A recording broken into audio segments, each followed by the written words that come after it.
Okay, it is December 28th, 2016. We're going to be recording number 11.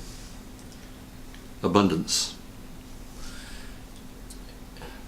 And I'm Paul Power, and reading it to you is Robert Nelson, who channeled these individual letters from our good God and Creator. The ultimate source. This one again is called abundance. You will have the abundant life sooner or later, at a time of your own choosing. I await your choice with you. Abundance is your inheritance from a living Father. Neither you nor I have to die to share it. It is my will that you be prosperous and well. This can only be if you are whole. It is impossible for you to receive your abundance as long as your brother and sister are impoverished. Abundance is a state of being. It is not an external event. As you think in your heart, so will you be.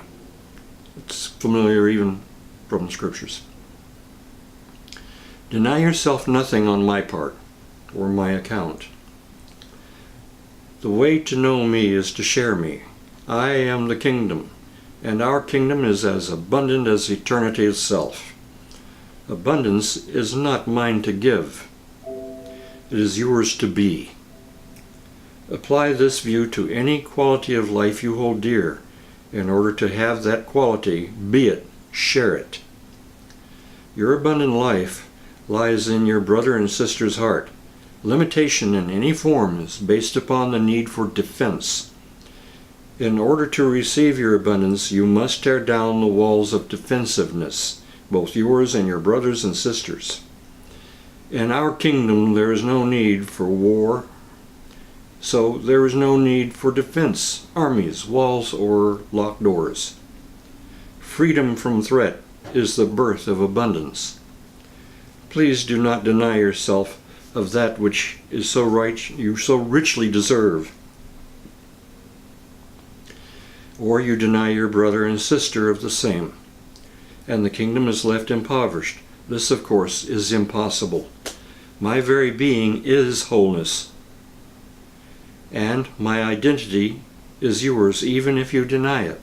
Sooner or later, denial is left aside. And life, the real life, is fulfilled. So that happens after you lay denial of your true identity aside. You must know that it is impossible to gain abundance, for this is a quality, and it is all pervasive.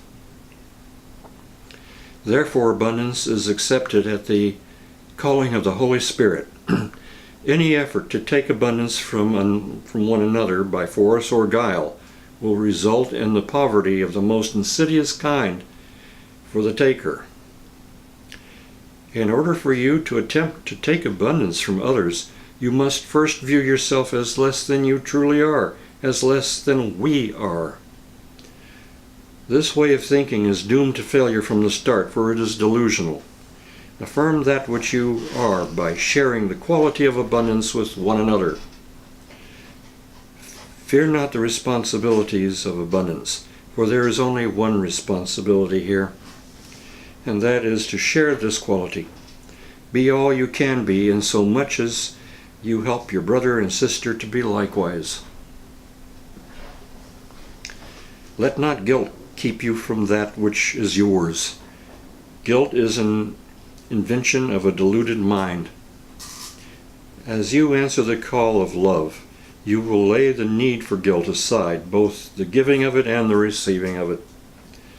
Abundance is natural, the natural flow of wholeness. This, my beloved, I would never withhold from you, so do not withhold it from yourselves. This is the key to abundant living. To be abundance.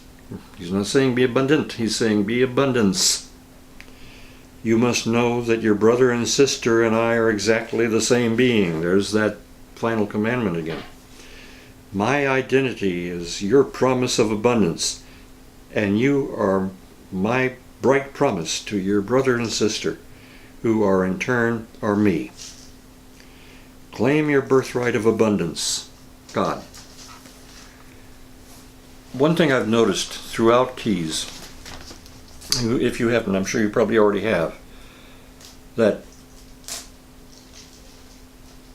conditions that we normally think of as being nouns, things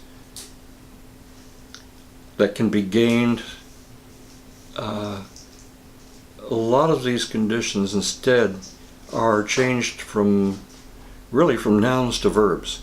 They're changed from a condition to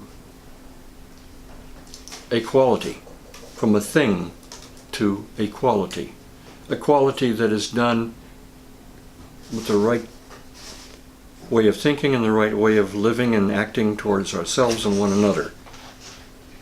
So you see, when we think of having to become abundant, we're thinking totally wrong. We can never be abundant. That will never happen. It doesn't work that way.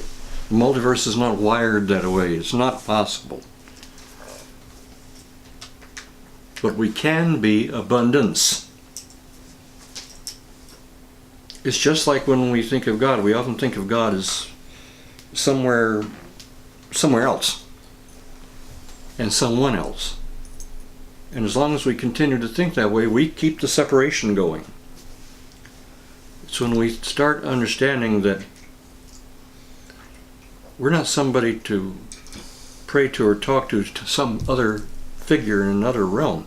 We are that being. We are God. We're that living process that is outpictured in a form that we can share.